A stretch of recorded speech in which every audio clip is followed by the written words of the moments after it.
ધોરણ 12 વિજ્ઞાન પ્રવાહના ગણિત વિષયના પેપરમાં એક વિદ્યાર્થી ગેરહાજર રહેતા ફરજ પરનો તમામ સ્ટાફ હાજર. ક્લાસરૂમનું રેકોર્ડિંગ બોર્ડમાં મોકલાયું. ગુજરાત માધ્યમિક અને ઉચ્ચતર માધ્યમિક શિક્ષણ બોર્ડ દ્વારા લેવામાં આવી રહેલી ધોરણ 10 અને 12ની બોર્ડ પરીક્ષાઓ દરમિયાન આજરોજ ધોરણ 12 વિજ્ઞાન પ્રવાહમાં ગણિતના પેપર દરમિયાન નાની કડી ખાતે આવેલ શ્રી ડી.જે. પટેલ કન્યા વિદ્યાલયના પરીક્ષા કેન્દ્ર પર વિશિષ્ટ સ્થિતિ જોવા મળી હતી.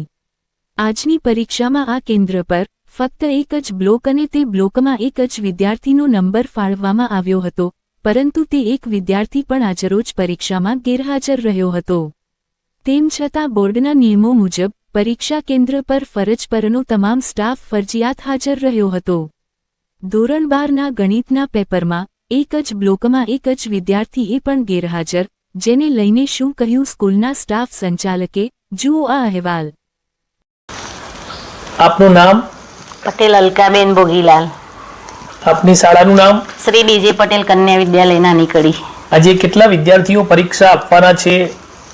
આમ તો મારે દરરોજ 7 બ્લોક ફાળવેલ છે, પરંતુ આજે એક જ બ્લોક ફાળવેલ છે મારા સેન્ટરમાં, અને તે એક બ્લોકમાં એક જ વિદ્યાર્થી ફાળવેલ છે, અને તે પણ દરરોજ બધા જ પેપરમાં એબ્સન્ટ રહેતો હોય છે. એટલે આજે પણ એક વિદ્યાર્થી પરીક્ષા આપવાનો હોવા છતાં તે આવ્યો પણ નથી, એટલે આજે મારું સેન્ટર ટોટલી નીલ છે. આ એક વિદ્યાર્થી પાછળ કુલ કેટલો સ્ટાફ રોકાયેલો છે?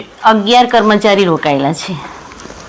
આ બાબતે તમે બોર્ડને શું સંદેશ આપવા માંગો છો? હું બોર્ડને એવો સંદેશો આપવા માંગુ છું કે ખરેખર જો આવો એક જ પરીક્ષાર્થી પરીક્ષા આપવાનો હોય તો એક પરીક્ષાર્થીની વ્યવસ્થા બીજા સેન્ટરમાં વધારે બ્લોક ફાળવેલા હોય ત્યાં થતી હોય તો કરી દેવી જોઈએ, કારણ કે એક જ પરીક્ષાર્થી પાછળ આવા 11 કર્મચારીએ રોકાયેલા રહેવું પડે તો બોર્ડને પણ વધારે ખર્ચ આવતો હોય છે. એટલે ખરેખર બોર્ડનો ખર્ચ જો બચાવવો હોય તો વ્યવસ્થા એવા પ્રકારની કરવી જોઈએ કે એક વિદ્યાર્થી પાછળ આટલા કર્મચારીએ રોકાવું ન પડે.